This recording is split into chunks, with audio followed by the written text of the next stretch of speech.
Have you ever felt like you're standing on the edge of something? Something you can't quite see yet? Like your life is about to shift in ways you never imagined? What if I told you that right now, in this very moment, forces are moving beneath the surface of your consciousness that will completely reshape your reality? Carl Jung, one of the most influential psychologists in history, discovered something profound. Your life is not random. Your struggles are not accidents. And what's coming for you, you have absolutely no idea. We're going to explore Jung's revolutionary ideas about psychological transformation, synchronicity, and the hidden forces that are quietly orchestrating the next chapter of your life. This isn't your typical self-help content. This is about understanding the deeper architecture of human transformation and recognizing the signs that you're already in the middle of it. If you've been feeling restless lately, if you're experiencing unexplainable coincidences, if you feel like you're being pulled towards something but don't know what, this video is for you. Let's dive in. Chapter 1. The Life You Think You're Living. Before we talk about what Jung discovered, we need to understand something fundamental. Most people are living someone else's life. Jung called this the persona, the mask we wear to fit into society. It's the version of yourself you present to the world. Your job title, your social media profile, the roles you play, parent, employee, friend, partner. But here's what Jung realized: the persona is not you. Think about your own life for a moment. How much of what you do daily is genuinely you? And how much is you performing the role you think you're supposed to play? Jung worked with thousands of patients, and he noticed a pattern. People would come to him in their 30s, 40s, 50s, successful by society's standards, and they'd say something like, "I have everything I thought I wanted, but I feel empty. I don't recognize myself anymore. Something is missing, but I don't know what." This is what Jung called the crisis of meaning. And if you're watching this video, there's a good chance you're either in it or about to enter it. The first law of Jungian psychology. Here's the first principle you need to understand. Whatever you don't make conscious will control your life from the shadows. Until you make the unconscious conscious, it will direct your life and you will call it fate. Read that again. Let it sink in. All those patterns you keep repeating, the same relationship dynamics, the same self-sabotaging behaviors, the same feeling of being stuck, these aren't accidents. They're messages from your unconscious mind trying to get your attention. The conscious mind, what you're aware of, is just the tip of the iceberg. Below the surface is the vast unconscious, all your repressed emotions, forgotten memories, hidden desires, and undeveloped potential. You're struggling with a problem, and a book falls off a shelf with the exact answer. You keep seeing the same numbers, symbols, or signs everywhere. You meet a stranger who says exactly what you needed to hear. Comment below if you've experienced synchronicities recently. I bet the comment section will be full of them. What synchronicity really means. Jung realized something revolutionary. The unconscious mind doesn't just exist inside your head. It's connected to the external world. He called this the collective unconscious, a shared psychological dimension that connects all human beings and influences physical reality. Sound crazy? Stay with me. Jung documented thousands of synchronicities in his work. One of the most famous. He was working with a patient who was overly rational and stuck in her therapy. She was describing a dream about a golden scarab beetle. At that exact moment, Jung heard a tapping on his window. He opened it, and a golden-green scarab beetle flew into the room, extremely rare for that location and time of year. This breakthrough moment shattered the patient's rigid rationality and opened her to deeper healing. Why synchronicities are increasing in your life. If you've been noticing more synchronicities lately, it's not coincidence. It's a sign that you're approaching a major transformation. Jung observed that synchronicities increase during life transitions, career changes, relationships ending, beginning, psychological crises, depression, existential questioning, creative breakthroughs, artists, writers, innovators, spiritual awakenings. Think of synchronicities as your unconscious mind's way of confirming, yes, you're on the right path. Keep going. How to work with synchronicity. Here's what most people get wrong. They wait passively for signs instead of actively engaging with them. Jung's approach was different. He said, 1. Pay attention. Keep a journal of synchronicities. 2. Look for patterns. What themes keep appearing? 3. Take action. Synchronicities are invitations, not just observations. 4. Trust the process, even when you don't understand it yet. Let me share a personal example. This is the intelligence of the unconscious at work. It knows where you need to go before your conscious mind does. Chapter 4.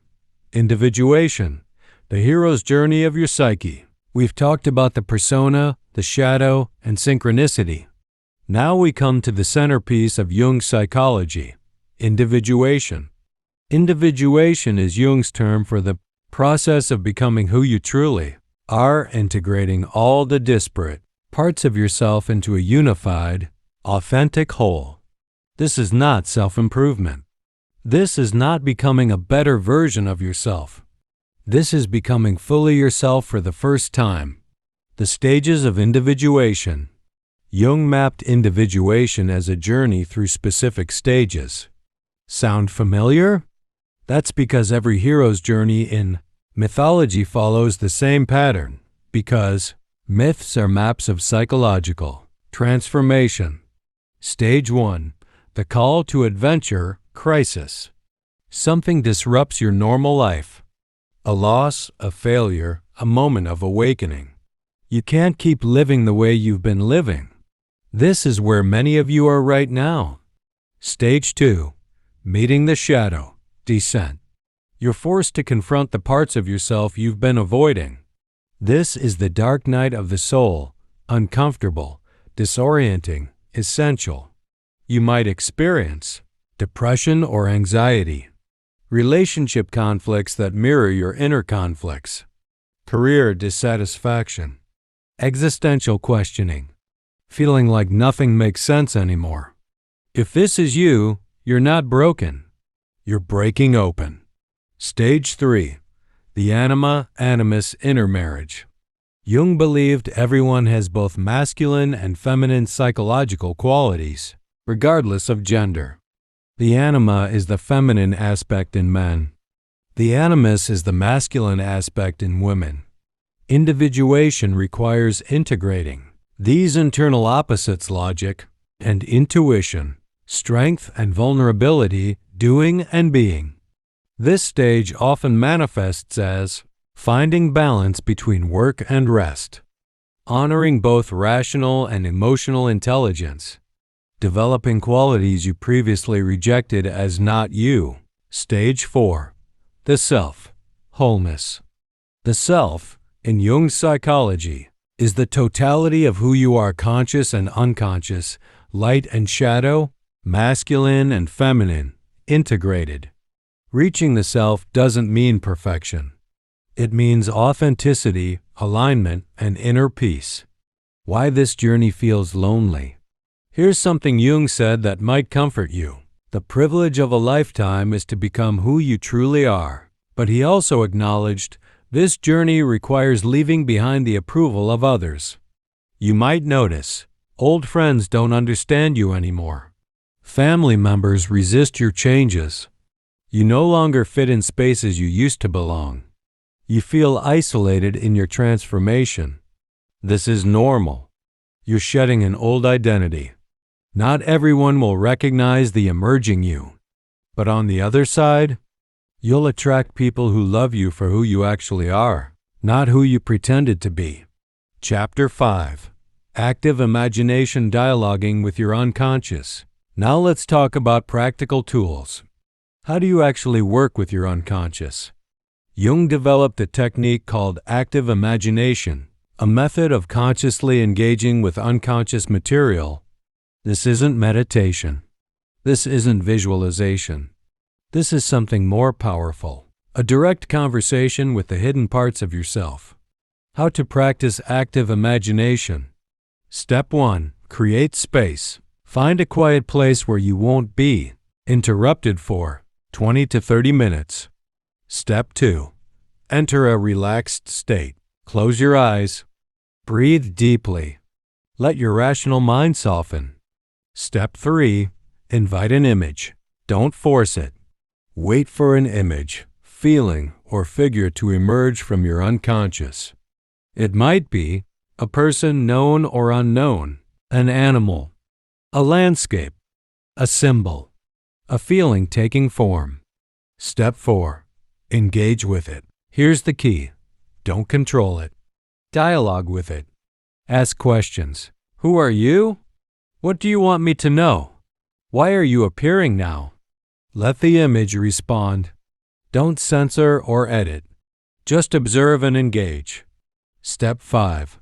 Record everything. Immediately after, write down or draw everything that emerged. Over time, patterns will appear. What active imagination reveals. This practice accesses wisdom your conscious mind doesn't have access to. People report solutions to problems they've been stuck on for years. Understanding of repetitive patterns. Connection with creative inspiration.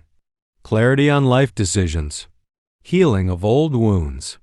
Jung used this technique himself his entire life. Many of his greatest insights came through active imagination. Dreams, your unconscious speaking.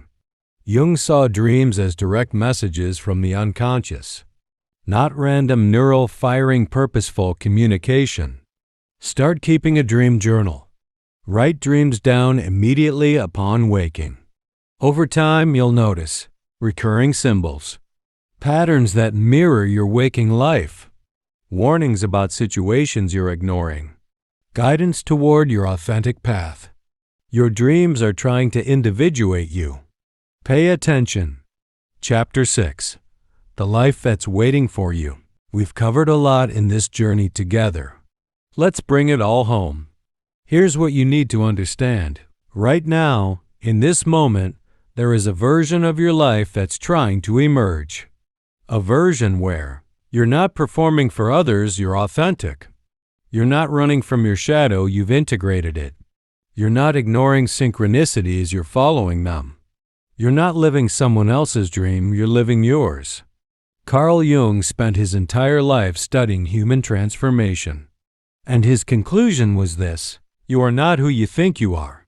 You are so much more. All the pain you've been through, it was breaking open the shell of your false self. All the chaos in your life, it's the old structures crumbling to make room for the new. All those feelings of being lost, you're not lost. You're in the transformative darkness between who you were and who you're becoming. The choice before you.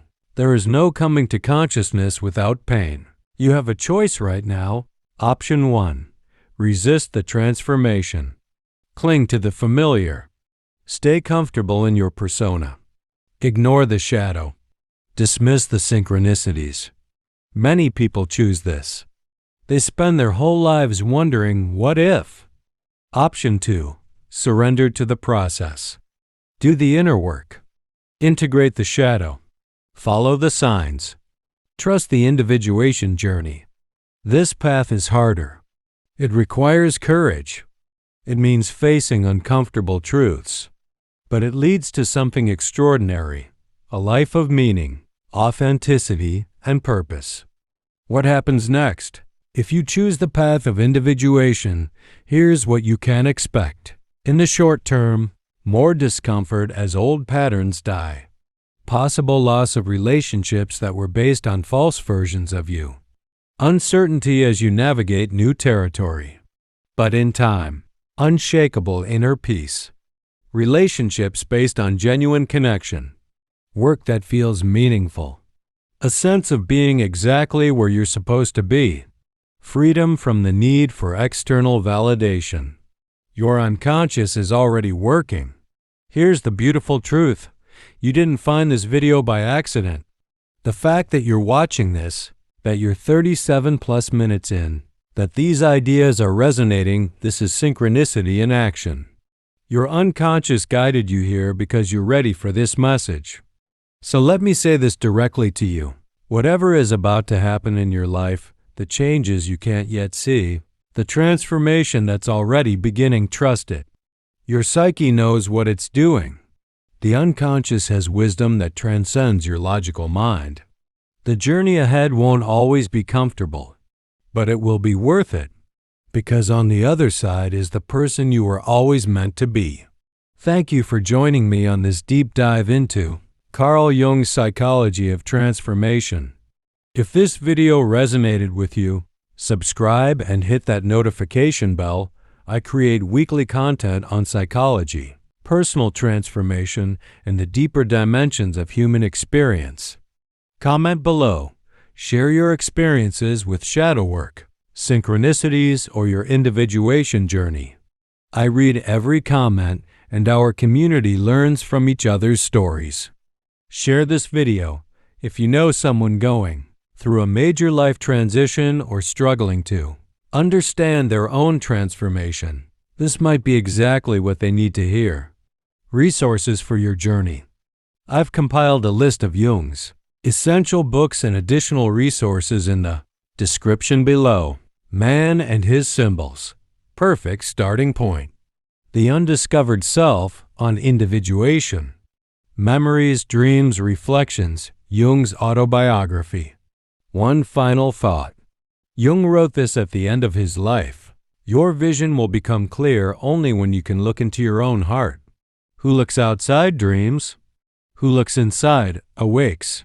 The life you're meant to live is already inside you, not out there in achievements, possessions, or other people's approval. Inside you.